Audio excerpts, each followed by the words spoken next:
is evidence that some human beings have been actually abducted by non-human entities. I know it sounds far-fetched, but it's true, because a book published later this week collects together some of their claims. Now, among the most remarkable is the case of Police Constable Alan Godfrey, who had a close encounter, a very real kind, on a dark winter's night in 1980. Now, while on patrol, he reported sighting what appeared to be a spaceship. And although he has no conscious memory of what happened next, under hypnosis he recalls an alien called Joseph beckoning him towards a table. And then some smaller aliens and a dog appeared, tugging and pulling him towards the table and forcing him to lie down. And then Joseph began an examination of Police Constable Godfrey, while the creatures tried to take his shoes and socks off.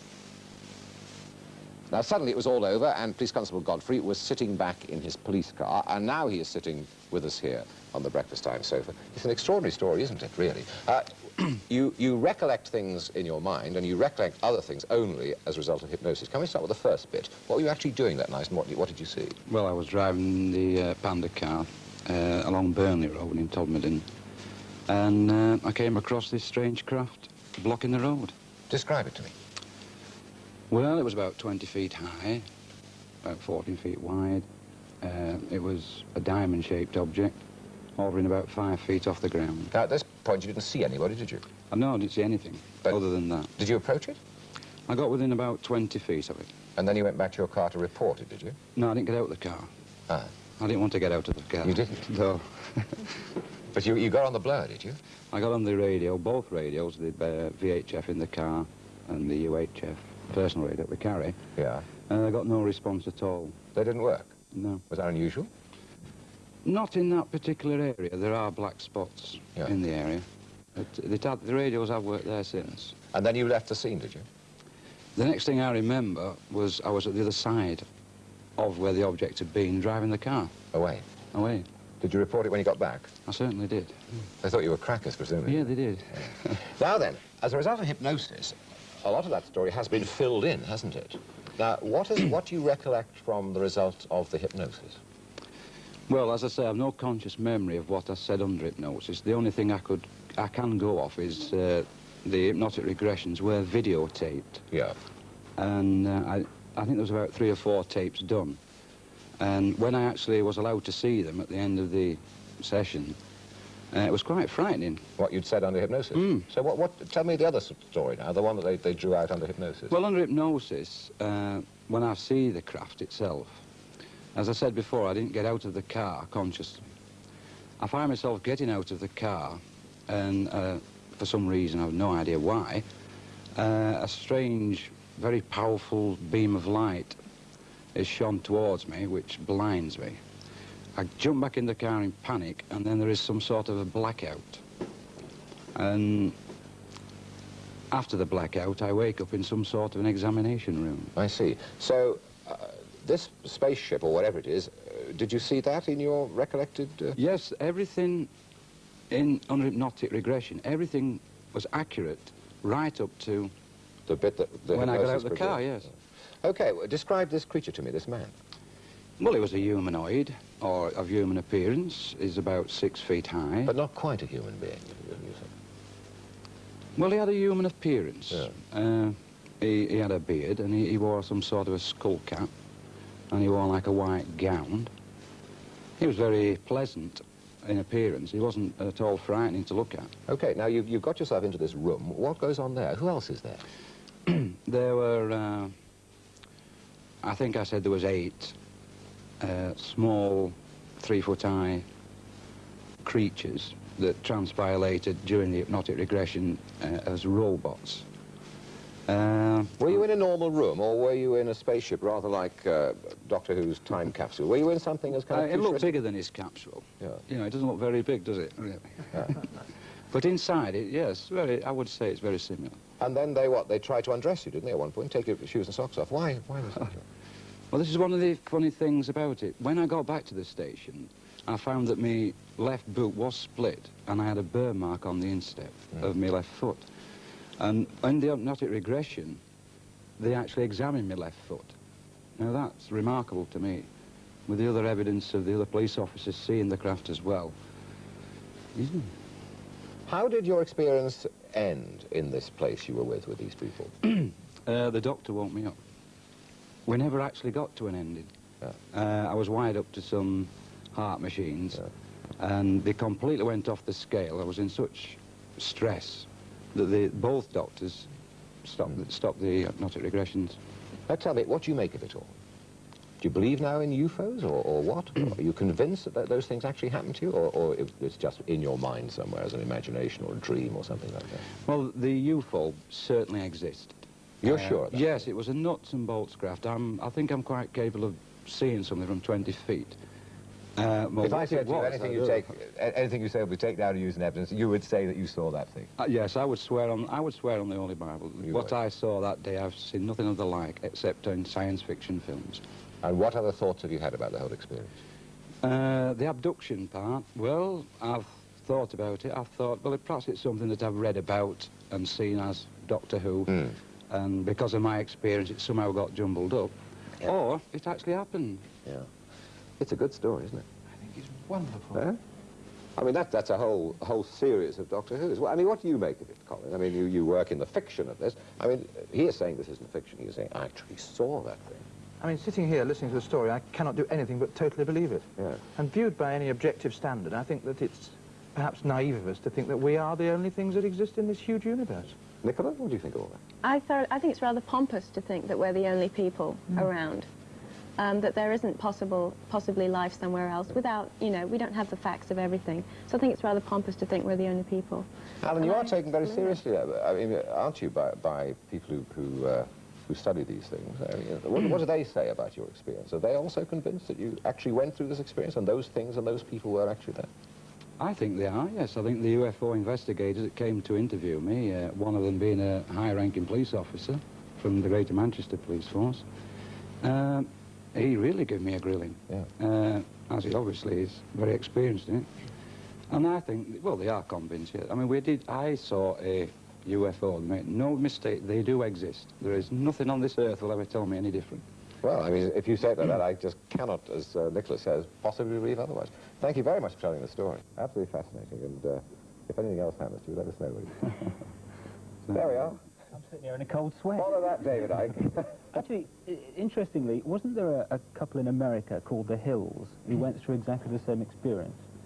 I think they went through they went through hypnosis, and the way it's described it, I read an article, it's exactly the way they described it, you know? Up to the point where they went in the craft, they could remember everything, then bang. And on the hypnosis, they described the same sort of things as you did. There are many cases of abductions in this country that I know about now. Oh dear. There's quite several under hypnotic regression. There were 3 girls in Shropshire. They had a similar experience. And under hypnosis, they come up with very, very similar inside the craft and very similar beings in it. It is a very, very convincing story you tell. I think we'll move on quick. And nobody's going to shake you, are they? Thank you very much. The naked eye can see stars hundreds of light years away. The most powerful telescopes can see hundreds of millions of light years away. In all that space, is there even the remotest chance that there are life forms elsewhere in the universe which can reach us? And if there are, why would they choose to descend on one small town more than anywhere else? Todmorden, buried deep between windswept Pennine moorlands, obscure, isolated, and the epicenter of UFO activity in the British Isles. 1/10 of sightings are around this town alone. Our story begins with a discovery in a coal yard which even now, more than 10 years on, remains a mystery. He's up there. Alan Godfrey, at the time a constable in the Todmorden police force, was called to the scene. He wasn't there a few hours ago. Lying on top of a pile of coal was a man, dead. He had this terrifying expression. I can only describe it as whatever he last saw really terrified him. There was no footprints belonging to him, disturbance on the coal. So how did he get up there, you know? I couldn't work out. I could see that on the top of his head there were individual burn marks. And at the back of the neck there was a rather large weeping type of burn, and there'd been like an ointment smeared on it. The dead man was Zygmunt Adamski, a retired miner, who disappeared 5 days earlier from a town 20 miles away. The coroner had to record an open verdict. He's still baffled by the questions surrounding the case, like what was the substance on the dead man's neck? We had the substance analysed, and the toxicologists and the scientists couldn't come up with any answers to what it was. And we came up against a blank at every line of investigation. This was one of the most puzzling cases that I've come across in 25 years. If somebody proved to me that UFOs exist and that there was one around there at that time and that in some way we could associate it with this case, then perhaps I might say I'd only raise half an eyebrow. What strengthens the belief in a UFO link is that so many others have also seen things that simply defy explanation. On the moors above Todmorden, next to what's said to be the highest bus stop in Britain, is the Deer Play Inn. One night in 1989, the landlady awoke to see an amazing sight. Well, I never took UFOs seriously at all. So one night my husband came in to the bedroom and I was asleep, and he came in and said, "Come on, look at this, Val." And I came into the lounge and I saw this light behind that cottage there. It went right across the moor. It went about 50 miles an hour, came on the car park and lit the car park up like it was daylight. Absolutely, like daylight. I can't believe it. I just don't know. And my husband said to me, "Well, explain that." And I can't explain it. A few miles away, at about 7 o'clock one evening last August, Joanne Elledge, Sarah Wolfenden and Amy Connolly were out with friends. We were just walking up the road, along the road, and one of our friends said, "You know, what's that over there?" and jumped on the wall. So we just got on the wall and had a look, and it was just like behind us, on the, just above the forest, and it just seemed to be hovering, and watched it for about 10 minutes. It was a saucer shape, it was oval, with red and green lights all around the bottom, and it was silent, it weren't making any noise at all. We couldn't believe that there was something there that weren't an aeroplane or a helicopter or anything like that. We knew it wasn't a normal aircraft or anything. Yeah, we just couldn't say anything, just kept watching that. Like grabbing hold of each other, what is it? We couldn't believe it. But the most extraordinary story must be that of Alan Godfrey, the policeman who made the find on the coal heap. 5 months later, he was on duty early one morning when there were reports of cows loose on a council estate. I've been sent to investigate this herd of cows.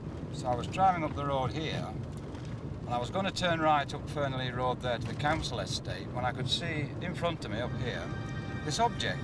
It looked to be completely blocking the road.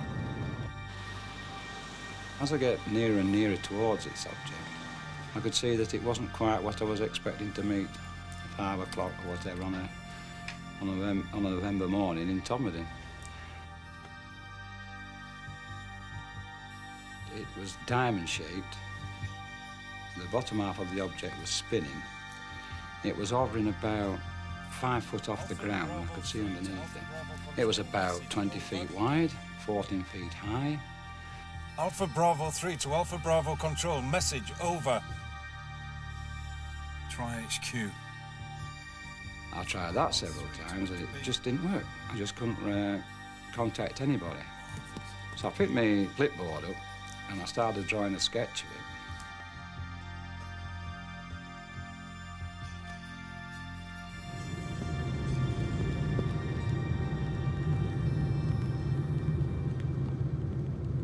And then suddenly, I was at the other side of the object and it had gone. It had, was like another 50, 100 yards further road driving.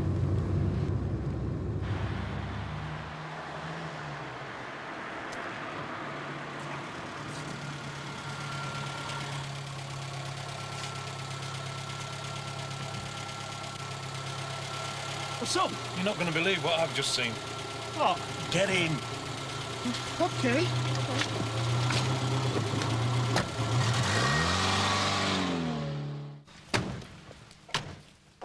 So we got out of the car and we examined the road surface, which was like a whirlpool dry. Something really hot had been hovering above there.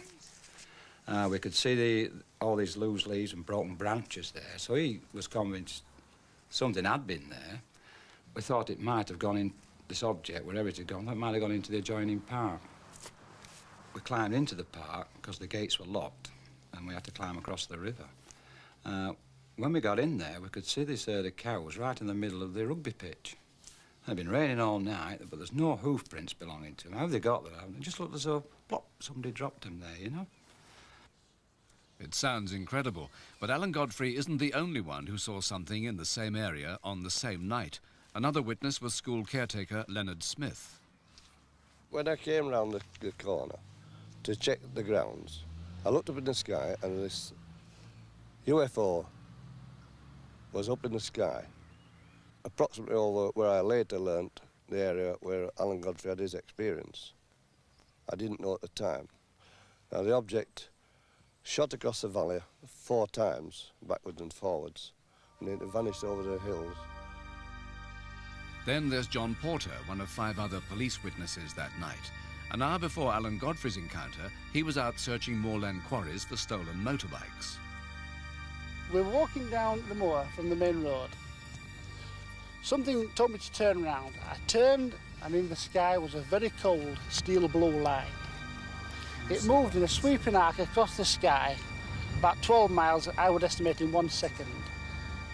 Eventually, I went up the road and observed this same cold steel blue light sweeping away in a low arc towards Todmorden, and that's the last I saw of it. Despite this support, Alan Godfrey became more and more troubled by the most puzzling part of his experience. After it had all happened, I realised that there was half an hour missing from me drawing the object to me turning up at the other side of where the object had been. I was really curious, you know, I wanted to know what had happened in that half hour. I persuaded him to undergo regression hypnosis, and 2 experiments were set up with 2 doctors who specialised in hypnosis. The hypnotic regression sessions were videotaped, and during them, Alan fills in the missing time, the gaps in his memory. Alan describes getting out of his car, looking at the object. Then he sees a light emanating from underneath it, so he gets back into his car, finds his car won't go, and then he's engulfed in a bright white light. There's a light. Shining a light. He appears to lose consciousness.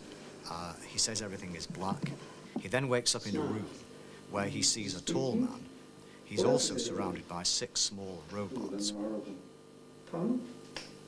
It's not horrible. Who's horrible? They are. Who's they? I want to talk about them. He's made the subject of some sort of pseudo-medical examination. In due course, he's put back in his car. But Alan Godfrey himself admits he doesn't know what to make of the hypnosis. After my initial sighting, I did read quite a few science fiction books, and it is quite possible that that part of the hypnotic regressions has got jumbled up in my mind. But I must stress that I did see a UFO that night. Make no mistake about that. I definitely saw what I saw, and nobody on this earth will ever tell me any different. So, are the people of Todmorden receiving visits from outer space? The town now has its own observatory with telescopes trained on the skies. We recently had reports of lights moving around in the sky which turned out to be nothing more than a local laser show. Also, we have to be rather cautious because we live under the flight paths of 2 major airports, Heathrow and Manchester. And locally, Manchester is a problem in as much as we have lights coming in on incoming aircraft which give the impression of UFOs in the sky. But most UFO witnesses dismiss the obvious explanations. It was not an aircraft. I got into my van and made radio inquiries regarding this. I still saw the blue light in the sky. I made inquiries with the Army, the RAF, the Civil Aviation Authority, and nothing was in the sky at that time. A less conventional theory is that the geology of the area can produce strange sights. There are many reservoirs and quarries in the Todmorden area, and the local rock has a high concentration of quartz crystals. Scientists have found that this can produce an electrical signal, and on a grand scale this might turn out to be glowing masses of energy which can be seen as UFOs. It's also been found that this can affect the human mind and make people see images. I saw what I saw. That object was real. If I'd have got out the car and thrown a brick at it, it would have gone bang. Strangely enough, even the scientists are now coming round to the view that the people of Todmorden are seeing something. Two friends and I were observing and saw an object which had classic flying saucer shape. We checked to make sure the telescope we were originally using didn't have optical defects, and there was no problem there. Much as it's difficult to believe that it was of extraterrestrial origin, to this date we have no rational scientific explanation for what it was.